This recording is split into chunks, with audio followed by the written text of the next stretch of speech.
Alongside all his announcements about bettering the economy, Jeremy Hunt put his full backing behind the Prime Minister ahead of the next election. It's easy to support higher growth, better public services and lower taxes. Harder to make it happen.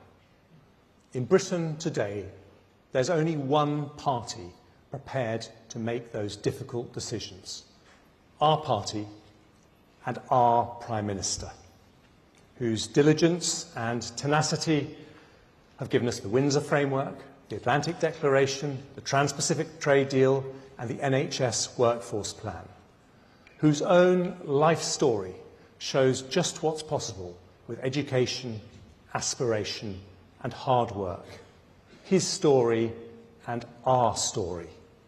More growth, more jobs, more doctors, more nurses, better schools, less poverty, less crime. Conference, it's time to roll up our sleeves, take on the declinists and watch the British economy prove the doubters wrong. Thank you. Rousing applause there. Let's bring in Zoe Billingham now. Zoe is Director of the Institute for Public Policy Research North. Hi, Zoe. Thanks for joining us. So that was quite a rousing speech of support for Rishi by Jeremy Hunt. How are you feeling about the conference so far? There have been all sorts of adjectives used to describe it. Sparsely attended is one. Fractious and divided are a couple of others. The idea that there's kind of defeat in the air and it's a kind of feeling so palpable you can virtually taste it, that sort of disenchanted, kind of lack of hope. What are you picking up there? Well, certainly, Vanessa, I would say that conference is a bit sparser than usual here in Manchester, and I would agree that the mood is a little sombre.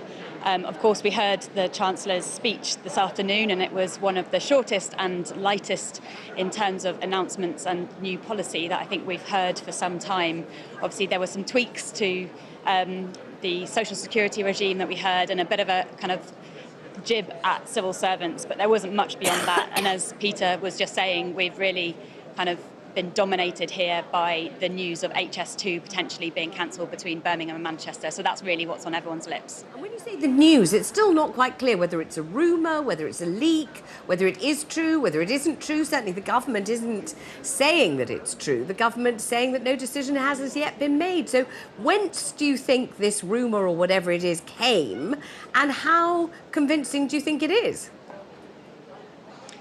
My understanding is that it was a leaked document. That's my understanding, but we all feel a bit on shaky territory here about where it's come from. But certainly the fact that the government hasn't come out to deny the leak or the rumour surely shows that there is some ambiguity over the future of HS2. And that's causing not only kind of the gossip mill going into overdrive here in Manchester, but also, of course, we have the Metro Mayor, Andy Burnham of Greater Manchester, sort of being asked for his view, but he's seemingly as much in the dark as anybody else. And of course, it has massive ramifications for the North and the government's own levelling up agenda. And, you know, there's massive interaction too with other bits of really important infrastructure for the North. So not only are we talking about the leg between Birmingham and Manchester, but also the stretch of Northern Powerhouse Rail that goes from Liverpool to Hull, and that's been due an upgrade for a long time, and that's dependent on the second leg of HS2 happening. So if government pulls the leg between Birmingham and Manchester, it'll be a double blow for the North, not only not getting fast high-speed trains directly here to Manchester, but also undermining the link that is so sorely needed between the East and West in the North. It's so interesting that you say that, because I would say that a very different perspective on HS2 has been vigorously peddled for quite some time, and that is the view that it's almost irrelevant, you know, that all it does is get you where you're going a bit faster, but nobody really needs it to happen. It's kind of superfluous to requirements. It was ill-conceived. It's been very expensive. If you want to go north, you'll go north anyway, so it'll take you a bit longer. Have an egg sandwich on the train. You know, it's not really very much of a big deal. It's been massively played down, and God knows who are the agents behind the scenes doing that and putting forward that interpretation. But listening to you, it's a whole different story. So just explain a little bit about how seriously it will affect the North if we hear what we think we're going to hear in the next few days, which is actually the last leg is simply too expensive and is going to be abandoned. In fact, time has already been called on it. If that turns out to be true, what will that mean for the North? Yeah, absolutely. As I say, it's a double blow for the North if HS2 isn't completed up to Manchester.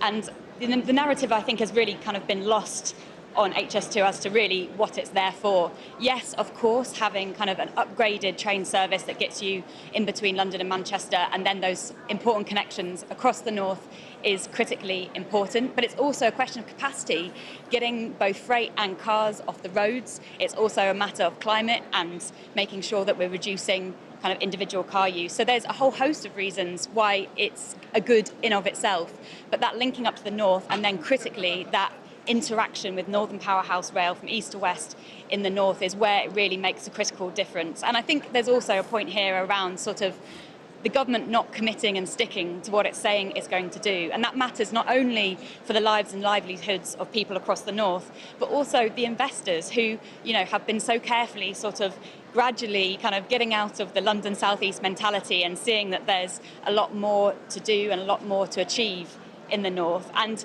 the government flip-flopping on whether it's going to go ahead on HS2 or not means that, you know, that investor uncertainty makes us a bit of a laughing stock across the continent. Indeed, we've been asked to be doing media in Germany on HS2 to explain why Britain can't just get on and build something, commit to it and see it through. You know, the future is public transport. That's where we're going.